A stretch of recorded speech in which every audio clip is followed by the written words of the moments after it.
தீபிகா, வாக்காளர் பட்டியலில் சிறப்பு தீவிர திருத்தத்தின் கீழ் 97 லட்சத்துக்கும் மேற்பட்டோர் நீக்கப்பட்ட நிலையில் புதிதாக வாக்காளர் பட்டியலில் இணைப்பதற்கான கால அவகாசம் நேற்றோடு நிறைவடைந்த நிலையில் இன்று மீண்டும் வரும் 30ஆம் தேதி வரை நீட்டிக்கப்பட்டிருப்பதாக தேர்தல் ஆணையம் அறிவித்திருக்கிறது. இதனால் விடுபட்ட வாக்காளர்கள் மீண்டும் விண்ணப்பித்து வாக்காளர் பட்டியலில் தங்களது பெயர்களை சேர்த்துக் கொள்ளலாம். இதற்காக 3வது முறையாக வாக்காளர் பட்டியலில் பெயர் சேர்ப்பதற்கான கால அவகாசம் நீட்டிக்கப்பட்டிருக்கிறது. 2026 சட்டமன்ற தேர்தல், இந்த ஆண்டு மே மாதம் சட்டமன்ற தேர்தல் நடைபெற உள்ள சூழ்நிலையில் சிறப்பு தீவிர திருத்தத்தின் மூலமாக 97 லட்சத்துக்கும் மேற்பட்ட வாக்காளர்கள் நீக்கப்பட்டதால் இது தேர்தலில் பாரதூரமான விளைவுகளை ஏற்படுத்தும் என்று புகார் எழுந்தது. இந்த சூழ்நிலையில் நீக்கப்பட்டவர்கள் மற்றும் பெயர் திருத்தம் செய்யப்பட்டவர்கள், மேலும் இந்த வாக்காளர் பட்டியலில் இந்த புலம்பெயர்ந்தவர்கள் உள்ளிட்டோர் மீண்டும் அவர்கள் வசிக்கும் இடங்களில் வாக்காளர் பட்டியலில் சேர்ப்பதற்கு ஏதுவாக வரும் 30ஆம் தேதி வரை இந்த புதிதாக வாக்காளர் பட்டியலில் பெயர்களை சேர்ப்பதற்கான கால அவகாசம்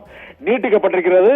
நேற்று ஒரே நாளில் 13 லட்சத்துக்கும் மேற்பட்டோர் புதிதாக வாக்காளர் பட்டியலில் சேர்ப்பதற்காக விண்ணப்பித்திருந்த சூழ்நிலையில் இதுவரை 13,03,487 பேர் புதிதாக வாக்காளர் பட்டியலில் சேர்க்க வேண்டும் என்று விண்ணப்பித்திருந்தார்கள்.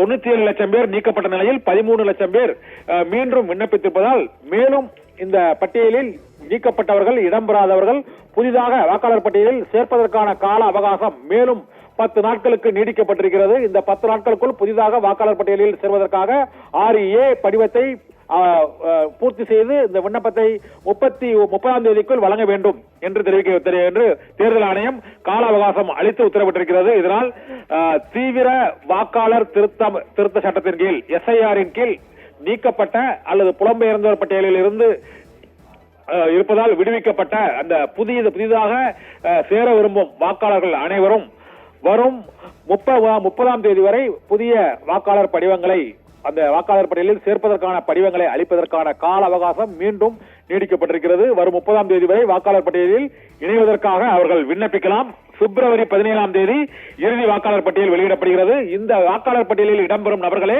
வரும் சட்டமன்ற தேர்தலில் வாக்களிக்க முடியும் என்பதால் இந்த கால அவகாசம் மீண்டும் நீட்டிக்கப்பட்டிருக்கிறது. இந்த கால அவகாச நீட்டிப்பை வாக்காளர்கள் பயன்படுத்திக் கொள்ள வேண்டும் என்று தேர்தல் ஆணையம் வேண்டுகோள் விடுத்திருக்கிறது. தீபிகா.